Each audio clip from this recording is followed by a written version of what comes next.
Hey guys, it's me. It's time for another soap making video. I've been kind of on a roll today, remaking several of my popular soaps that are running out or running low.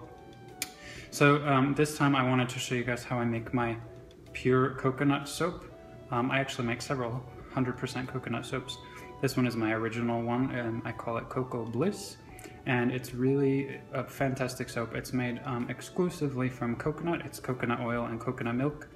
I use a little bit of peppermint oil for fragrance, and it's really clean, it's really bubbly, it's a great soap. So I've been making it in round form up until now, but I'm gonna make it in a little bit of a different shape this time and see how I like that. So I thought I would show you guys how that's done. So here we go, Coco Bliss.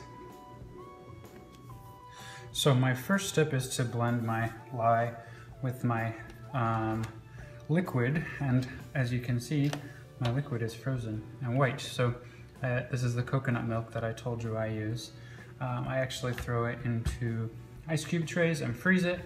Coconut milk has a lot of natural sugars in it, and so when you add lye to something with sugars, it can actually heat up quite a bit and burn, and that doesn't really affect the soap.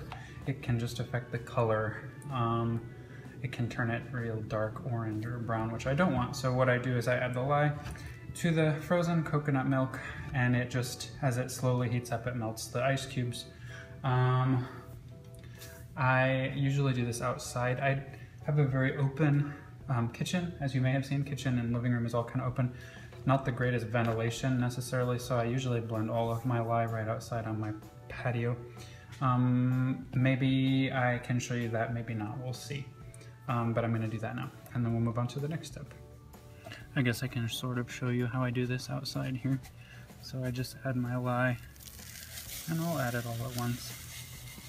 And then I'll give it a stir. For the record, you should use gloves when working with lye. Don't try this at home.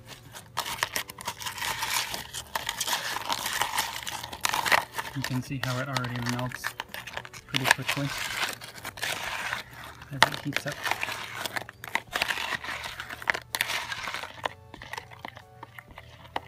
Okay, it's almost completely melted. It's a pretty quick process, so we'll take this whole project back inside and get going. Okay, so in this bowl I've just got my coconut oil. This is pure coconut oil melted. It's actually right around 78 degrees, I guess, in my house right now, which was, I guess, perfect to melt the coconut oil. So I'm going to add just a little bit of bentonite. No, this is white kaolin clay for its great properties that it has for the skin. I'm not using my bentonite clay because that's kind of green. So I use the white kaolin clay for this, and I'll give this a little blend with the stick blender before I add my lye and coconut milk mixture. So let's get this ready here.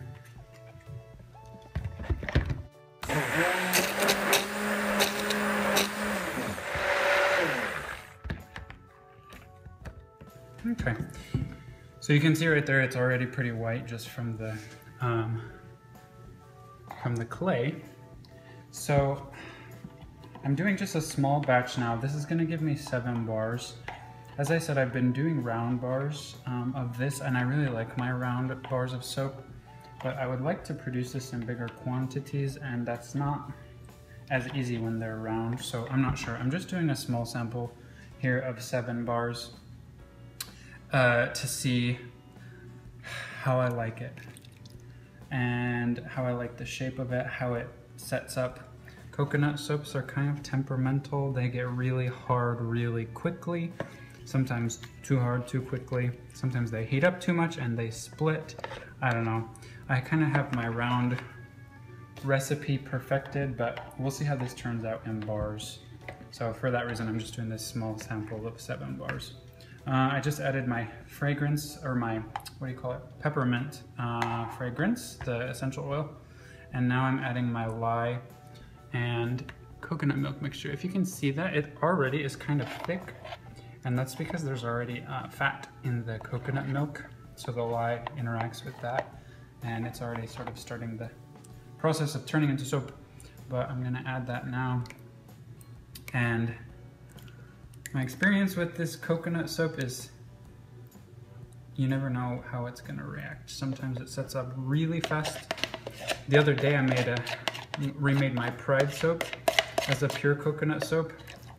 I had 6 different colors. I didn't know what was gonna happen, but it actually behaved really well for me. So you never know, but I like to have everything ready just in case. This is all it's gonna be, is this pure white, no colors, no designs. So I'll let it get pretty thick here as I blend it. Once again, I've made 2 videos today. Don't laugh at my gloves. I ran out of my blue ones. This is my last one. So I'm also using a surgical glove from my kit I had as a nursing student. So that's why that looks kind of weird. So we'll blend this all together until, you know, a pretty thick trace, and I'm guessing it'll happen pretty quickly. Whoops. Turn off my oven first. If anyone's been watching several of my videos, that's my honey and oat soap that I also made today is done. So I've just turned off my oven and I'll let the soap sit in there until I cut it tomorrow. But anyway, let's get this one going.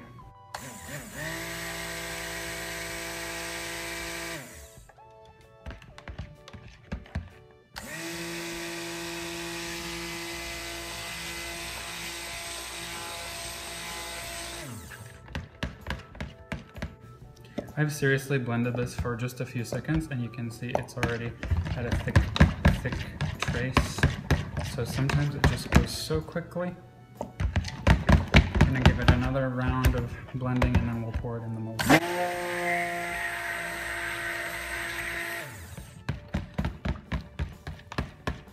goes so fast.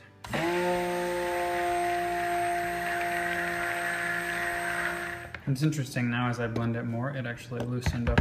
Soap making is kind of part art and part mad scientist experimentation. That's kind of why I like it.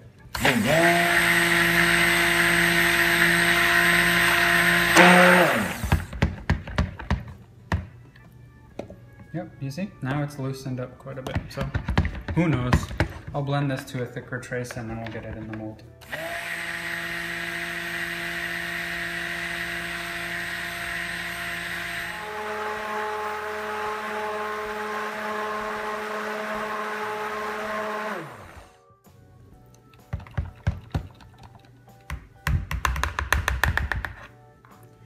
Okay, this soap has set up pretty well. It just needed another minute or so of blending.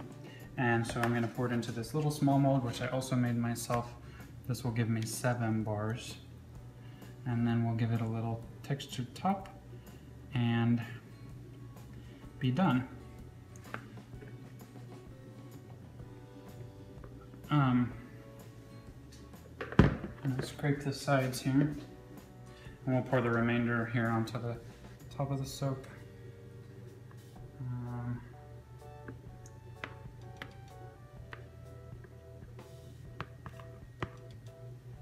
Okay, I'm just gonna do it like that so I can give it a little texture once it sets up a little more. Okay, I had just enough left over to add some soap to this little small mold I have that gives you little square soaps that say 100% handmade. I do those if I get any leftovers, and then I have a little sample for myself. So I'll just give this a little textured top. You can see it's already pretty thick now. And then this soap, unlike the one I also just made, if you look at my last video, the honey and oat soap, which went into the oven, this one is gonna go into the fridge. My experience with these coconut soaps is that they process really quickly. They heat up a lot, and I've had them crack several times. They split. This is not a problem I've had when I've had them in the round molds. It's only been when they've been in these bar molds. So I'm not quite sure what that's about. But when I put them in the fridge, that kind of prevents them from heating up too much. And what I've found is that these soaps are usually ready to cut in about 2 hours. And if you don't, they turn into bricks and then they crumble. So this will go in the fridge for 2 hours and then I'll cut it. What do you think of the top? Looks fun to me. These turn really white. They turn like ultra white when they solidify. So I think it looks great. And I'll show you what these bars look like when they're cut.